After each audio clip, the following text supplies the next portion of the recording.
Okay, so we'll be starting the session with Shaan now. So, Shaan is a psychotherapist and holistic healing practitioner who brings together science, embodiment, and soul based work. Okay, so I give it over to Shaan. Okay, you take it up and take the session. Thank you so much. Mm, Perfect. Hi, you guys. Um, Anamika, I just have one question. By any means, it would be possible for me to be able to see the participants. Um, I So, would this is love a to, if you webinar, Shaan. I think we'll not be able to Okay. see the participants. But yeah, there are 32, 33 people right now, and it's constantly increasing. You can see Perfect. the I names, think I guess. Okay. Perfect. And I think I would love for it to interactive in that way. If you guys can, chat more in you can if you can text more in the chat and all of these things. I would love it to be more of an interactive session. And I see some thumbs up, so I'm glad to see that. Perfect. So hi you guys. Thank you so much for giving this, warm introduction. And I'm really excited to talk about a topic which I hope is useful to you and which I am very sure and which I have, tried and tested in my ways with myself, with my clients. And the title of the topic is Hacking Life, Hacking Life in 2026. So as we start a new year, anytime New Year comes about, all of us are very inspired, motivated, or sometimes the exact opposite of it, thinking that so many New Years have come by and I've not changed. My work practices have not changed or something like that. So we have this pendulum swing going on. Sometimes we are extremely excited, sometimes we are not. Right. So now I just really hope that we out of this session get a very practical and grounded lessons, learnings, or maybe reminders. Because so many things all of us already know, nothing, we are living in the age of information. Everything is in such easy access to us. So to know is one thing and to execute is another. And that's exactly where I think I prepared this session where we can actually take some learnings. And since I'm a therapist, since I work with people in regards to how they can enhance their productivity, but not in a way that okay, how can I work 24 hours, 12 hours a day or something like that. That can be one phase of your life or one phase of your entire career, but doesn't have to be that. To be productive you have to be working that many hours. This is about, when we say hack, what we are talking about is, we are talking about something which is which gives us a formula of sorts to be able to figure out that okay, it's not about the time I spend, it is about the attention I give. And that's exactly is the theme. I'll share my screen with you guys. Okay. So yeah. So we're gonna be talking about the theme and everything. So just curious, since some days have already passed, almost a week has passed since the new year. Did you guys set any resolutions in regard to your work? Like, okay, this year I'm gonna, if you have a client-based method or if you have any other approach to work, did you set any goals which you would like to share? And chat is open. I would love to see what you thought about that. Okay, this year, this is the change I'm going to bring about in my work.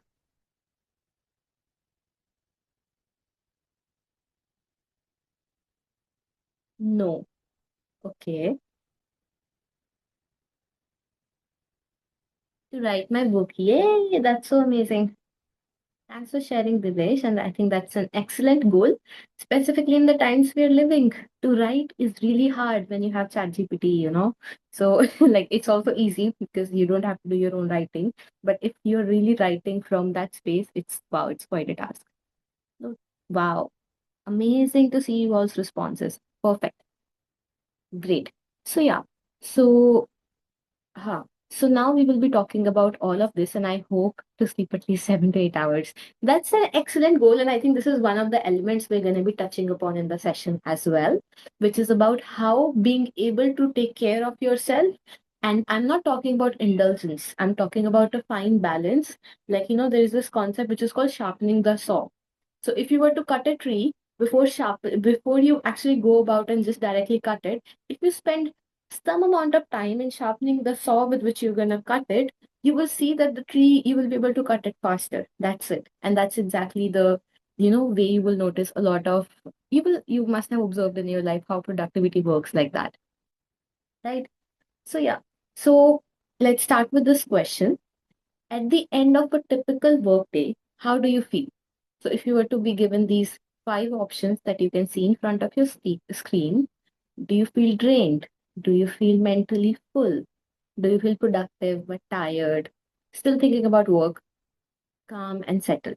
Productive but tired. Uh, Drained, productive but tired. Productive but tired. Very consistent response. Hmm, boring. Wow, that was not an option, but yeah. Thanks for sharing. Content and planning next steps. Yes, calm. Ah, see, it is not a surprise that, if we see all of these responses, thank you so much for sharing all of this. Yeah. If we see all of these responses, you will be able to, see that how frequently we would say something like mentally full, or we would say something like still thinking about work, or productive but tired. You know that, okay, because it's a feel good factor on any day if you're able to kind of do your work as per the time you gave yourself. But wasn't the entire point of also working so that you can actually feel fulfilled with what you've done, not just be running to the next thing, right? And that's the result we end up having so many times, right? So for us to reach at a place, because when you're doing some work, it is connected with your purpose. There's a reason why you chose to do that work. There's a goal that you're meeting through that work. And if that goal is not leading you to calmness, if that goal is not leading you to feeling good in your body, if that goal is not leading you to feel good about yourself, then there's a question mark there. Like, why is that the case? Right? We can go to extreme lengths of rethinking our entire career, or we can start with very small steps as to how can I start making small changes in my life right now so that I can, maybe if you're today feeling drained, maybe you start feeling a little more productive tomorrow. And maybe slowly, slowly in coming few weeks, you say, oh yeah, I know the formula to finally feel calm and settled. And that's exactly what we're gonna talk about. Yeah, this is one concept that is very you would be able to relate to it a lot. Most of us do not feel tired because work is hard. We are not, for so many of us, we also have so much experience in this work. For so many of us, we've done this work ample amount of times that the work is not hard anymore. We feel tired because work is mentally crowded. Now, what that means is that, for example, take an example of a CEO who has multiple operations to manage, multiple people to manage, multiple departments to manage. Now, if you practically see, the person who is actually finally executing is someone who is, talking to him, who is listening to what he's commanding and then going about it. But even then, that person, the CEO, you would notice would end up feeling slightly more, tired or exhausted as a result. Why? Because as long as his calendar is not managed in a very organized way, as long as he doesn't give himself time to breathe, as long as he doesn't, as long as he's not just running on this cycle of doing more, more, more all the time and not resting for even like 5 minutes, the cycle will continue. Not to say the person who is executing it also doesn't have the same issue, but the point is, it is not about the work being actually tough or hard. It is about what's happening within your mind that leads you to have a reaction to work that it does, right? So it's not about, in this entire webinar, we're not going to be talking about doing more, trying harder, becoming hyper productive. Like, these are things you would notice a lot of companies, a lot of people talk about in meeting. Hey, you should try harder. Hey, why don't you just, try focusing more? Like, if these things were that simple, we would have already done it.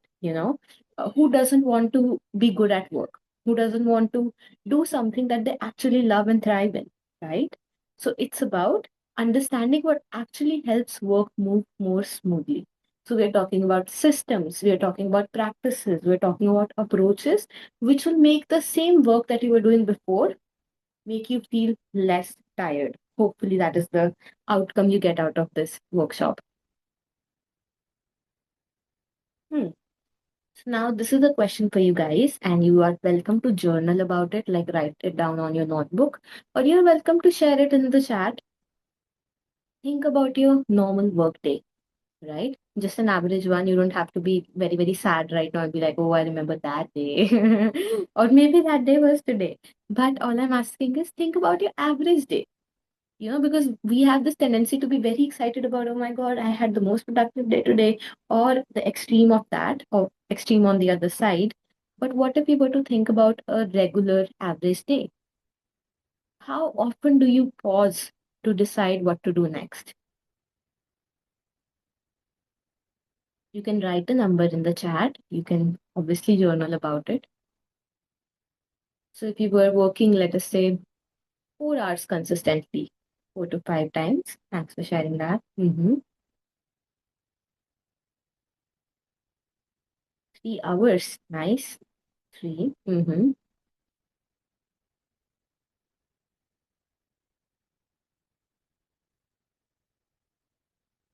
Twice in a day.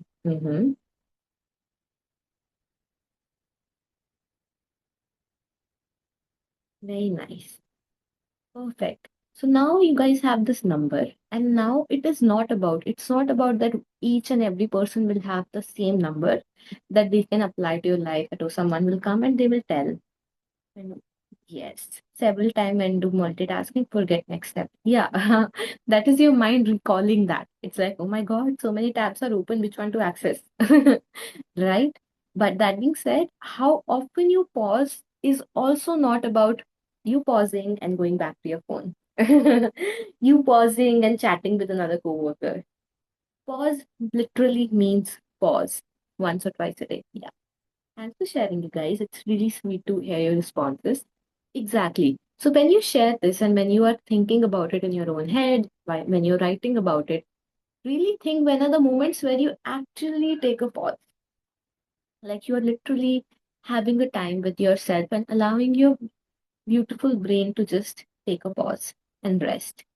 You would realize the number would significantly reduce because even when you thought you are pausing, you're not actually taking a pause. You're just going out. Maybe you're deciding to have coffee, which is fine. Maybe you're deciding to have a smoke, which is fine. But at the same time, you will notice that to pause, is to be still. And very rarely do we get that chance in our workplaces, in our regular day to day work life, or something like that, right? So, yeah. So once we become aware of it, we can bring our attention to the second question. Yes. Thanks for sharing, Vishal. How many tasks feel unfinished in your head? Have you ever noticed yourself that the entire day you were running on such a program, right? And all of a sudden, the moment you went to bed, like you've done, finished your day, all of that is happening. All of a sudden, you close your eyes and you remember, oh my God, I did not reply to that very important email. Or you close your eyes and you're thinking, oh my God, I did not call back that person and I have to build good relationship with them. It's very important. All of these things. So those things you start remembering the moment you pause, right? So how many tasks would you say? How many tasks would you say that feel unfinished? Almost 10 at least unfinished? Many. Yeah. Mm, mm, mm, mm, mm. Exactly. And exactly. And specifically, we have to consider we are working in the time like this right now. Like we are having this session completely online, which is a blessing on its own. But at the same time, we are also living in a time where the stimulation or the emotional processing literally never stops. You leave one task and you have another task. So if you're really planning on writing a book, the moment you open maybe your phone and you want to write to ChatGPT that, hey, this is my plan, why don't you let's talk about it. Or if you open Instagram and since you're talking to ChatGPT all about books and everything, are you sure my voice is muted, you guys? No, Shaan, we are able to hear you. Okay, okay, perfect. Yeah, sorry about that. So yeah, so if there are multiple unfinished tasks, there is also a reason that we are always on the go, right? Okay, great. Thanks for sharing, Kushal. Great. So that's what. So now we can, yes, my work closure to my own department. So you task that. Yeah, exactly. So now you've gone away from your workplace. Your work time is over. you come back to your home, you're about to finish every task because home also comes with certain responsibilities. You are finished with everything, and now it's time for you to sleep, and all you're thinking about is all the unfinished tasks that did not happen. This is a sign that you actually never had a chance to take a break or a pause, right? And then next would be, how often are you working and planning at the same time? How often are you multitasking? And then multitasking is such a glorious word which all of us would love to use and say, hey, in interviews we say, hey, I'm an excellent multitasker and all of these things always, right? So even when you are at one task, you are already preparing for something else. And then the moment you shut this task, you have 10 other tasks to address at the same time, right?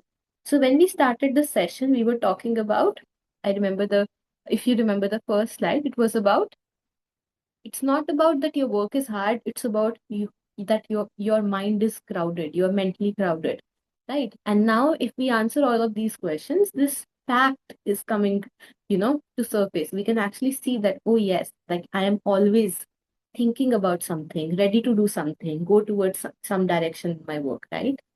So yeah, so now that we are able to see this, we're gonna start focusing on how can we kind of organize it in such a way that we can let go of all of these struggles, right? What seems to drain energy isn't work itself, it's deciding while working. Every unclear task, every vague priority, every I'll figure it out later. That's like, if you guys have this tendency to always be like, okay, uh, there are like all of us have this at least 10 major tasks in one day, and then we have like hundreds of micro tasks, replying to that person, talking to that coworker, or maybe just replying to a client who said, oh yeah, yes, it is final, and you were just supposed to say yes. Now these are like small tasks, and then there is a big task which is underlying, which is like on the periphery of it. So now we only have enough or a very limited amount of energy to make so many decisions in a day. And that is one thing we have to kind of accept on a very humane level. Humans were not made to make so many decisions in one day, you know, as many as we are making each and every day. And we are not just talking about work life, right? Just like your work life goes back to your home life, your personal life, you will notice that your personal life also comes in here. So if you have to make a lot of decisions there, they will spill here. And if you have to make a lot of decisions in your work life, they will also spill towards your personal life, right? So all of these things, when we are not managing, when they are not organized, and if the mind is very cluttered, you will notice that this will quietly start adding to the mental load. Exactly. The brain doesn't struggle with effort as much as it struggle with ambiguity, right? So have you guys heard about this term which is called brain fog?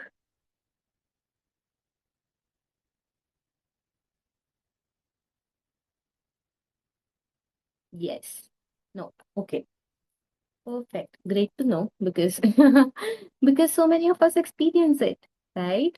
So so brain is not struggling. So for example, if any of you guys lift weights, or if you run, or if you do anything which requires a lot of effort, it will give you a surprising effect of being relaxed later on. People who are obsessed with gyms and everything like that. You talk to them, or if you are someone, you would also realize yourself that effort when put in a very, yes, I will explain, that's where I'm going to go. So effort when put in a very clear direction, knowing that the result it's going to give, it can actually give you energy, not take energy away from you, which is very opposite to what we face when we are doing something which is repetitive, right? So you might also, if you were to see, you will also notice when you started the work that you're doing in the initial days, when you were just a fresher, when you were just starting anew, you would notice that you didn't have that much struggle. In fact, you were very excited. Why? Because there was effort to learn at that time. But now that it almost feels that it is automatic, it almost feels, okay, I do this every day. Now it starts becoming about, okay, how many decisions do you manage? Right? Talking about brain fog is that state where you would notice that, okay, you make yourself sit down and be on the table, you make yourself look at the laptop, and you're looking at the words, and you're just looking at them, and you're wanting to read them, and you are just not able to process them. So imagine someone staring at the screen for a very long time, but they're like, okay, I'm reading it, but why is it not getting into me? Like, why am I not able to understand it deeply? That's brain fog. So brain fog is where your mind is like not absorbing any information. And it's a very common state that happens when you actually take in a lot of information. Yes, exactly. So when decisions are unclear, that's exactly what happens. Brain fog happens. So your focus would drop, your task would slow down, and motivation feels unreliable. The only way to kind of let go of brain fog is actually to have clarity, you know?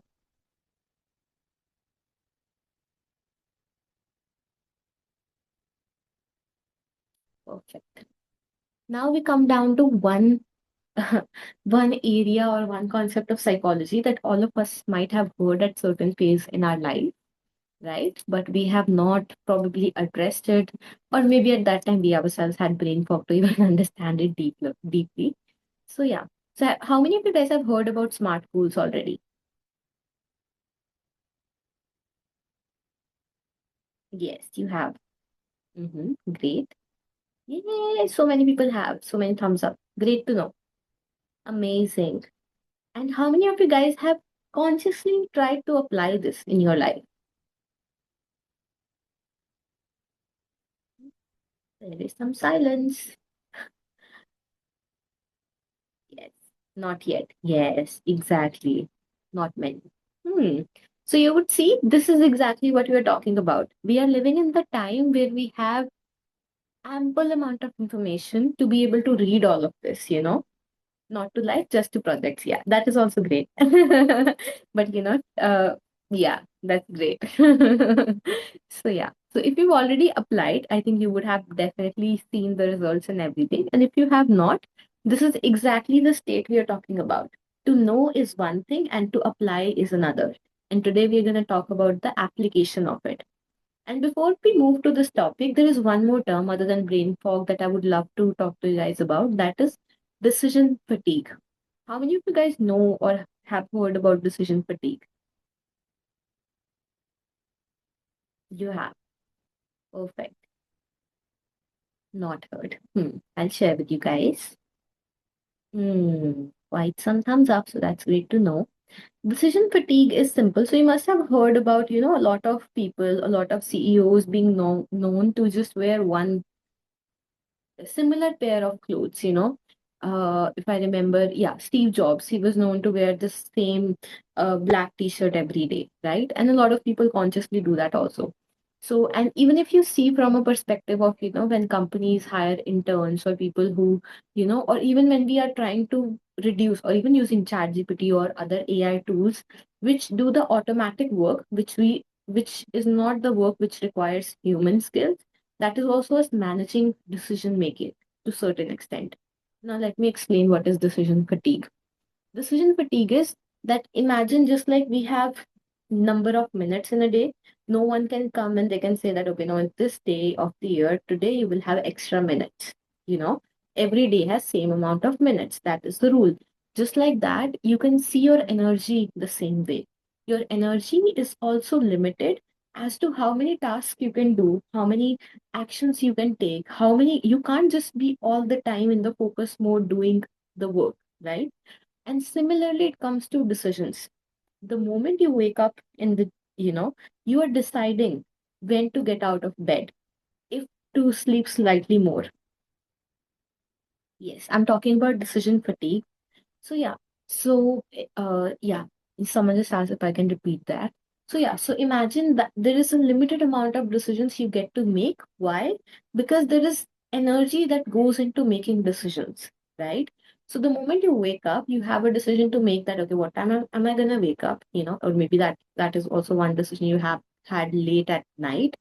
But anyways, so yeah, so you have a decision in the morning. Okay, I will get out of bed at this time. I will have coffee or tea. I will drink water, warm water, cold water. I will take shower at this time. I'll brush my teeth at this time. All of these. Now everything is a micro decision. But if you have already thought about these things one night before, you will notice that you don't have to spend energy in doing those tasks because you know what you have to do, right? So not, for most of us or for all of us, we don't have to wake up and think about brushing. It's naturally happening. Why? Because there is no decision fatigue to it. And you will notice that not many of us would get tired of brushing. This is something we do every day. We wake up and we don't think too much about, okay, I have to brush my teeth or all of it. We just go ahead and brush. This decision fatigue happens when you are given so many decisions to make in a day. So if you wake up and you are not choosing the dress you're going to wear to the office, or you're choosing if you want to carry this laptop or that laptop, if there are new things that you need to carry, and if you have to book a cab, or if you have to go on your own, or if you have to drop your kids while going back to school, right, or going back to work, all of these things when coming together, they will overload you with decision making. And what we as people have to realize is that we can only make so many decisions. And the more we can put systems into place, which lead us to not thinking about things every time we have to do them, it will really reduce the decision fatigue, right? So, this entire methodology of SMART goals is one of the ways to reduce decision fatigue, which as a result leads you to have more clarity in life, right? So would you be minding spending if you had, let us say, a choice to make 100 decisions in a day, would you be using those decision making to, let us say, choosing what to eat in the afternoon, and let us say you wasted like 3 decisions there. Or someone who already knows that what they're gonna eat in the afternoon 3 days before because they scheduled it. So as a result, today they have extra, decision making to do. As a result, they can put the same decision making into, let us say, the clients they have, the work they have, the important relationship they want to build with someone. So that's the entire point, right? So coming back to SMART goals. So that's exactly what happens when you're able to give yourself some space, give yourself some time to be able to make better decisions. Why? Because now you don't have to make so many decisions. You have to make some very clear, aware, and calculated decisions, right? So, what are SMART goals? First is they should be very specific. Can you guys give me some examples of specific goals? Like, this is the specific goal I want to achieve in my life.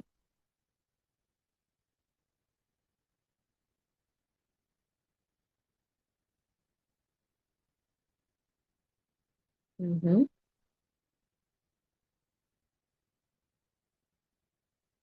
Maybe the example of specific would be, okay, this year, sleep early, exercise more. See, even in this, there can be refinement. The moment you say sleep early, to your mind, it can be a very different thing, right? Learning a new tool.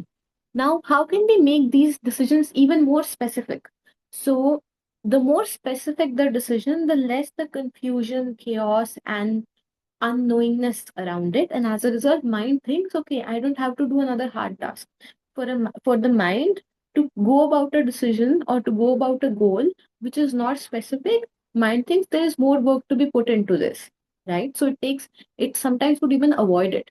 So if someone says, okay, I want to lose weight, simple, and the mind is like, okay, whatever that means, and they don't know, they've not done enough work to research about what does that even mean, if there is a calorie deficit that is required by them, if there is workout that they need to do or anything like that, right?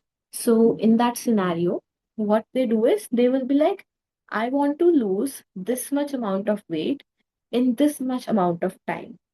Then second step would be, you would also observe, is that even practical? Now, if someone comes to you and they're like, okay, I want to lose 12 kg in 3 weeks or something like that. Now that would be something, then you will start questioning that, is that even practical? That also comes down to next step. But first would be very specific and clear about the goal. So if you want to write a book, tell yourself, I want to write a book on this topic. It can be approximately, this much size of the book, this much characters in the book, this is the topic of the book, this is the audience I want the book to read, and all of these things, right? So be extremely specific about it. Second is measurable. You should be able to see where the goal is going, right? So if you today Okay, why don't you guys give me an example of something that is a measurable goal, which you have already set in your life and you're seeing the changes happen? Do you have anything which you set last year and you said to yourself that, hey, I will do this thing every day or once a week or whatever that is, and you were able to see the noticeable changes, and as a result, you were able to move closer to the goal? Do we have any examples for that?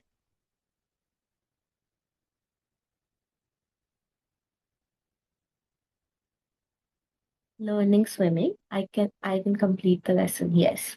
Completing courses online, very nice. Exactly.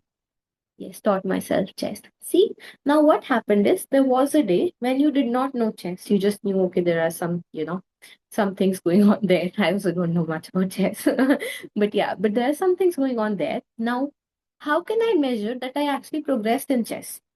Or how can I measure that I actually progressed in swimming? Maybe before this, I was in fact scared of water, and now I see myself that I'm able to swim to a certain length in the pool, right? And that is a measurement of the goal. If the goal lacks measurement, then even you won't be inspired to make changes as well, right? Play 15 to 20 minutes each day. See, this is such a and next is achievable. You will notice this, that exactly the example I gave of weight loss, right? So if someone decides that, hey, I'm gonna lose, 12 kgs in 3 weeks or something even abrupt, let's say 20 kgs in 2 weeks, right? Now that's too much. And even though if it is achieved, it is really risky for their health.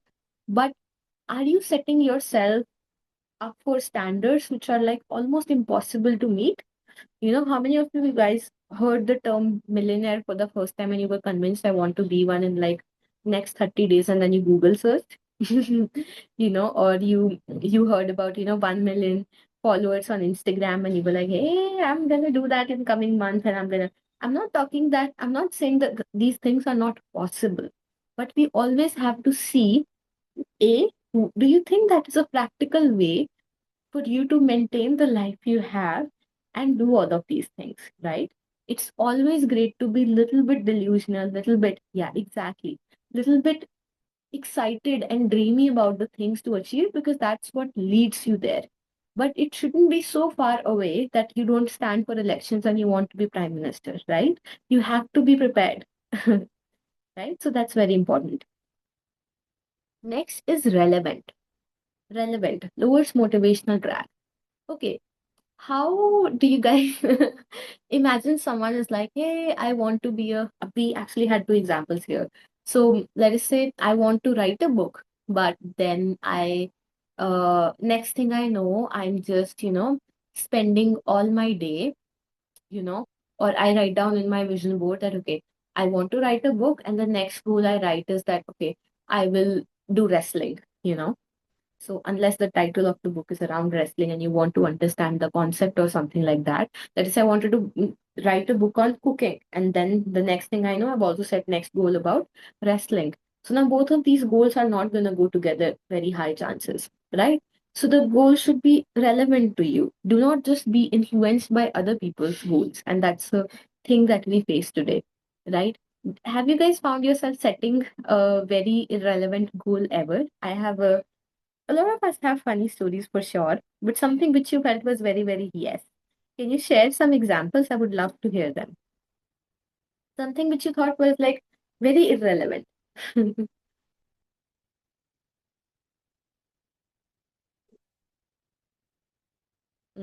Create a to-do app when I had lot. See, learning horse riding. Yeah. See, imagine you're going in one direction and then you're setting the goal, which for which you have to spread yourself in a very different direction. Now, all of a sudden, trying to be happy. Hey, that's not irrelevant. Yeah, but you guys get the point, right? So the more relevant the goal is, the more it is supporting while losing weight. So yeah, so it should be supporting your goal, right? It shouldn't be taking you in the exact opposite direction, right? So that is very important. Like for example, uh, I hope that is irrelevant because sometimes we don't know because I think everything is also irrelevant in life. But imagine someone who is training to be a wrestler deciding to be a belly dancer too. Now that's hard, you know. That would be very relevant that he's like, okay, I also want to be a belly dancer and I also want to be a top class wrestler. It will be really hard for him to achieve that, if not impossible, because it will be so not, going in alignment with the very same goal. Next is, I'm sure she does. I hope she does. Yeah. So it's not about, okay, irrelevant doesn't mean everything should be about that. It's about, is it taking you in the opposite direction? And when you put all of these factors in place, then you will also see. If it is specific but not relevant, then it is a problem. If it is relevant but not specific, then you will see some friction there. So each of these together will make a, beautiful platter, which will help you in decision making, right? Hmm, perfect. Now, next is time bound. Time bound is like, okay, if you were to set a goal and you did not have any timeline for it, what are the chances that you will achieve it? I want to lose weight. I don't know when, you know. I want to make $1 million. I don't know when, I want to, like, it's like throwing things in the air. And even when it seems very obvious that goals should be time bound, you would be surprised by knowing or realizing for that matter how many of how many of us do not actually have time bound goals at all. We are all the time, we're sitting with a group of friends and now we went to Goa together for the first time and all of a sudden now all of us wanted to, start a cafe when we don't know, we don't know if we are even real about it or not. But this is another decision making that you decide, right? And maybe you were the one who was really passionate about opening a cafe in Goa, but rest of them were like, yeah, yeah, yeah, fine, fine, fine. But since it was not time bound, you would be the one who would be in friction or would be not feeling good when it didn't happen, right? So the goal being time bound, being relevant, being achievable, being measurable, and being specific. When all of these things come together, you will notice how fast you're able to achieve things, how fast you're actually able to execute things, and how your inspiration and motivation level is always in a good space. It doesn't have to be extremely high or low at all times, but it can be a fine balance, right? Do you guys have example where you felt like there was a goal I set and I achieved it and I'm really proud of myself? Anything that you've been proud of recently? Any goal you've achieved?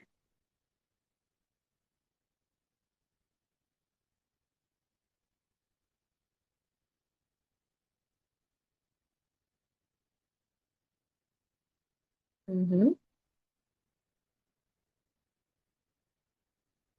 Running daily. Perfect. I think that's a very good goal. And not just good goal, it's one of the goals which is not easy to keep up with. Waking up for the weekend trek. Okay, that's amazing. Hmm. Now, if you guys were to break down these goals, right? If there was one goal you were able to achieve, and for all of you guys who are not writing in the chat, just think about it in your mind. Like, if you can remember that one time, maybe it was when you were a kid, you thought that I want to achieve this many marks and this many things and everything. What all did you do? And you will notice anytime anyone has been successful in achieving a goal, they have consciously or unconsciously followed the step, you know you will realize that you were supposed to be very specific about it. You were supposed to have it measurable and be able to see what am I doing and what am I not doing. It was supposed to be achievable. It was supposed to be obviously relevant. That would be very funny if not. And it really helps if it is time bound.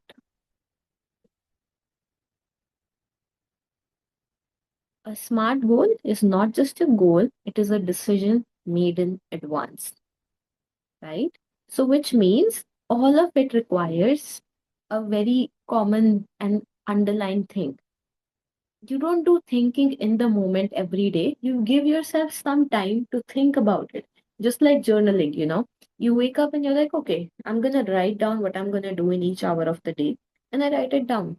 As a result, when that hour comes, you don't have to be panicked about, okay, what is there?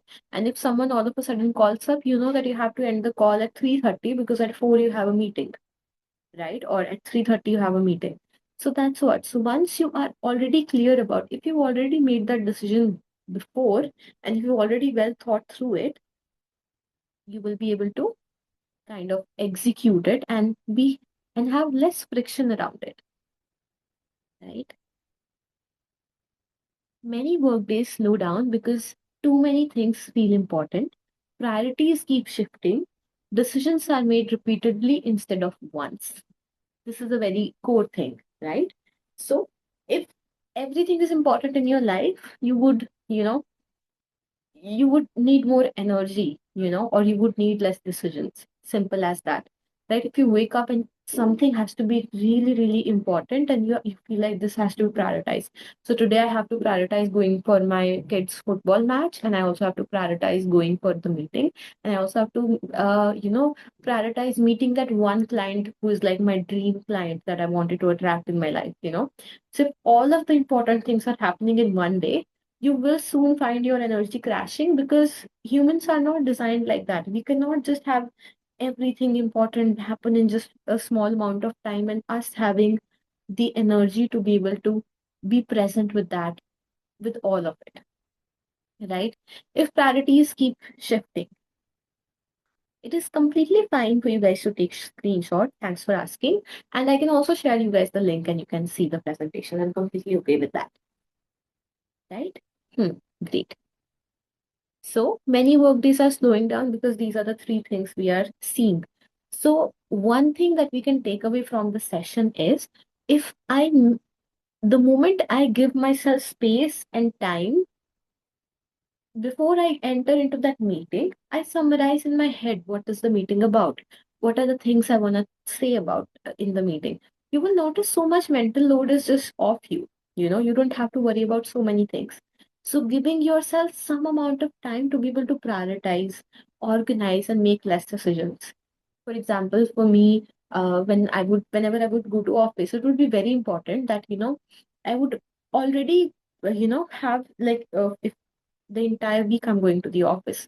So I will just already have my closet set in such a way that for 7 days, I don't have to think about what I'm going to wear in the morning. I don't have to think about what I'm going to eat because my morning meal is fixed and, I know what exactly I'm going to be eating.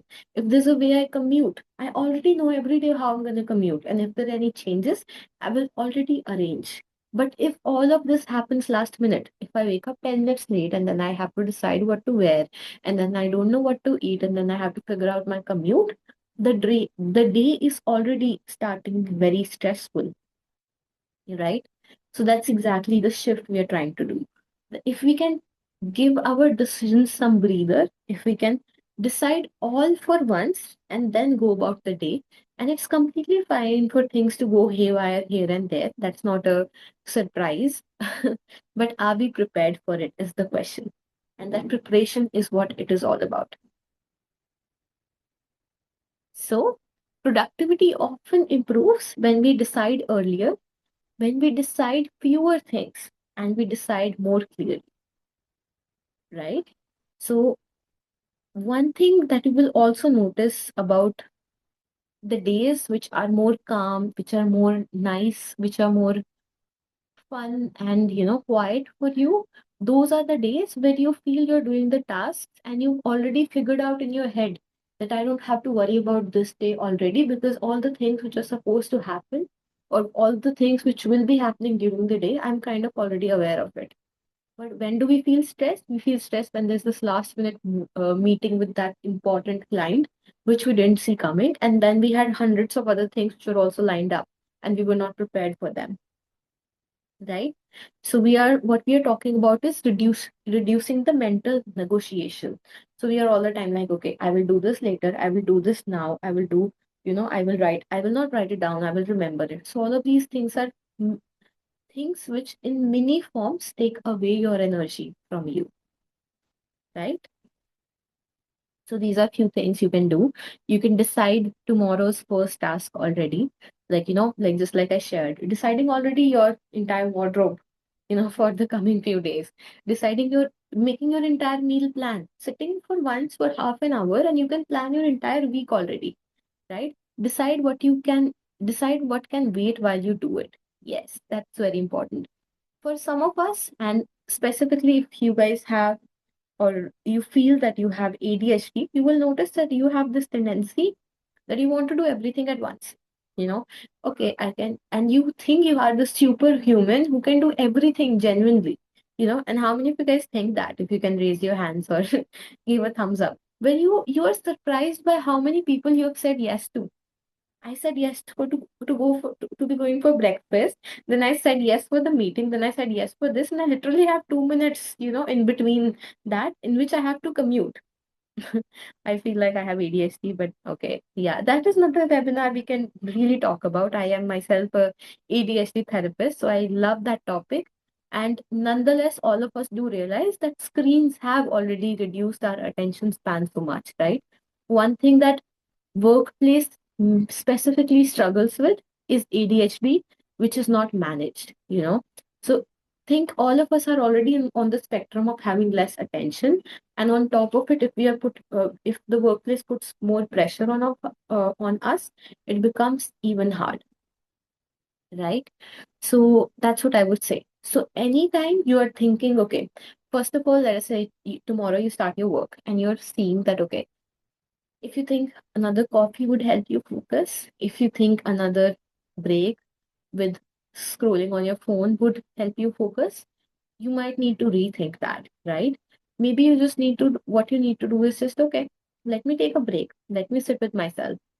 What am I facing right now? Am I not letting myself sit? If I'm sitting on the table, I have my laptop in front of me, if I have the task at hand to do right now in front of me, what is stopping me from focusing more? And so many times you will notice and you will find yourself saying, okay, maybe I have brain fog right now. Maybe I'm having decision fatigue. Out of both of these things, what can you change? Right? If you feel like eating a lot during your work hours, you will find that it is also a way of regulating. If you find yourself distracting yourself from the actual work, that is also it's all about you not being able to sustain your energy and then start doing tasks which give back the energy to you, right? So that can be in any form, but it's very important to think of these two core concepts, brain fog and decision fatigue, and how can you improve it. And a lot of things are a massive factor in it, even your diet, even your physical movement. Even, there was recently made this change where I started working on my laptop while being on a walking pad. So while walking, like not on a crazy runner speed at all, that would be very funny. I would say think of something like a very simple, normal walking speed. And I was able to be so productive. Why? Because there is also a psychological study, by the way, which is linked that people who have faster brain activity, they have been known to have very strong legs, or maybe because they have strong legs, they have faster mental activity. And you will notice it. People who walk more, people who work out more, their brains are more clear. If you are the one, then you will notice. And someone was sharing about their goal being achieved of being a runner, right? So you will notice that when you do these activities, your brain fog is significantly reduced, right? So do those practices which help you reduce brain fog. And this is one term you can go back, search on Google, search on ChatGPT, and just look for ways which work uniquely for you. And if you have ADHD, if you think you have ADHD, you can also, consciously go ahead and, search for it, search for things. You can also get in touch with me if you want to know more about ADHD and if you think you have and you don't know how to get diagnosed and everything. But figure out ways to be able to focus back, thinking in terms of these two things, right? Brain fog, and then second is decision fatigue. The moment these two things are controlled or balanced or figured out, you will notice that the focus will return on its own, right? So that's what I would say. So this is what the crux of the entire webinar is: less decision fatigue, faster task initiation. That is another thing I would love to talk more about also. It's there's another research which was done with successful entrepreneurs or people in business, and they would say people who were successful were not the ones who were perfect. They were the ones who were able to execute fast. So you think of opening a cafe in Goa and someone already did the moment they thought of it, or the within few days after figuring out how to do it. You will notice that the person who actually started it, of course they will have success because they actually did it, right?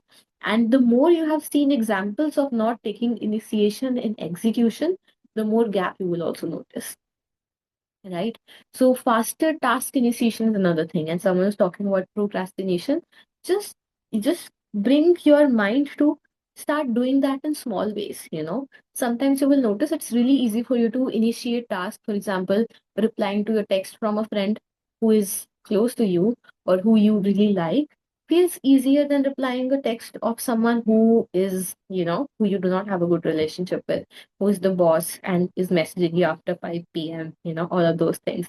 So you will notice what are the things which are leading me to have faster task initiation and do those things more frequently. Give yourself chance to be able to push more and do more tasks which take effort but give back mental energy, right? Effort was never a problem. Not having a sustainable mental energy is where we struggle most of the time. Yes, Thana, I'll share the PPT. Perfect. So, do it. Do it now is the mantra. Exactly. Yes. Do it now. And also, both, we also work with things both the ways. Do it now is easy to say or easy to execute when you are in higher mental energy. So, it's very important first to understand how your energy functions in the first place, right? So, that's what I would say. So you can now start thinking. Obviously, I will send you guys this presentation. You can go through it. You can, you can take your time and you can, see how you can execute these things from your in your life or in your projects right away from here. And and that would be great. And I would love to hear, from you guys how you're applying, what goals are you setting, what things you're sharing, and everything like that. So I would love those sharings coming to me. So yeah, if you have any questions, you can also start dropping in now. Thanks. Great to know it was insightful for you. Okay. Kushal, you are asking how to overcome anxiety in certain situations. Okay. Aditi, thanks. Perfect. Glad you guys liked the session. And regarding your question, Kushal, and I think it's a question for a lot of us because you will notice brain fog and anxiety do go together frequently, Anxiety is anticipating stress, right? Anxiety is thinking that stress will happen, which hasn't sometimes already happened, right? Thank you so much for all the love, you guys. Yes. So, yeah. So now if you were to talk about anxiety and certain situations, I would first say that make it very specific. What are those situations? Since we already learned SMART goals. So that is there. But yeah, but what are the ways to reduce anxiety? One way could be just going for a walk. Simple as that.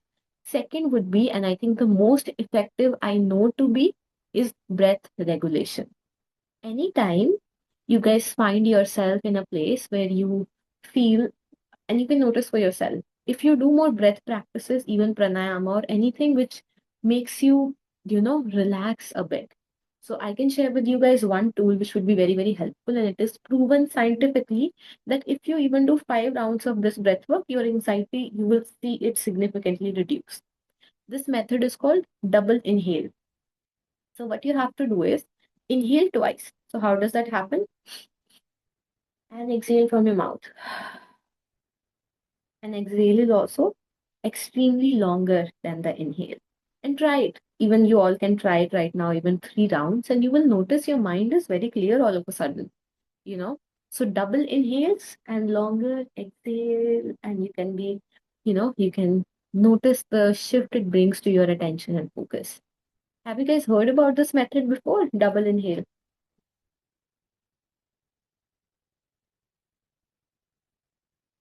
No. Okay, I would suggest that you read about it. There's a neuroscientific research being done. You can just write it down right now with you because it's not mentioned in the PPT. It's called double inhale method. And anytime you are in a place like, you are sitting in traffic and you're like feeling agitated, anytime you have to regulate your emotions and to become slightly more calmer, this is one practice which you can anchor right away. Yes. Abdominal breathing and box breathing. Box breathing is also great, but the reason why I shared this is because out of all the breath practices, this double inhale method is scientifically proven to work faster and really give results to almost everyone. So scientifically that is there, but breath work of all kinds is great. So when you have time to do, all of them, do all of them.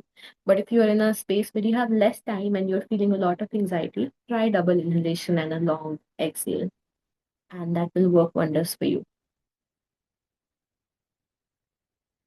Yes, this is by Andrew Huberman. Andrew Huberman actually shared it.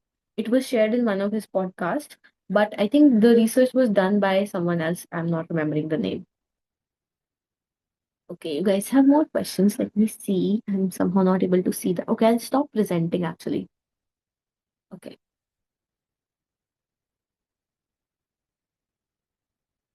You guys can stay connected. My name is Shaan. I go by Shaan Holistics, but I think you guys can connect with IMT Care. That's how you can request for more sessions, and you guys can share topic suggestions also to these guys, so that would be, that would also work out. Yes, we will share the details with all the participants post this call. Mm-hmm. Yeah, so you guys can connect with Shan then. Perfect. Thank you so much for sharing that. Right. So I think I've addressed most of you guys' questions.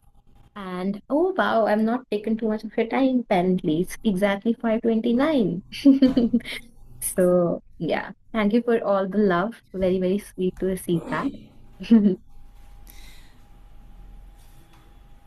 Thank you to all the participants to stay with us to the end of call, and thank you, Shan, for all the insightful things that you went through call. I'm sure it is going to help me and all others who are stay connected with us. Thank you. Okay, thank you so much. See you guys soon.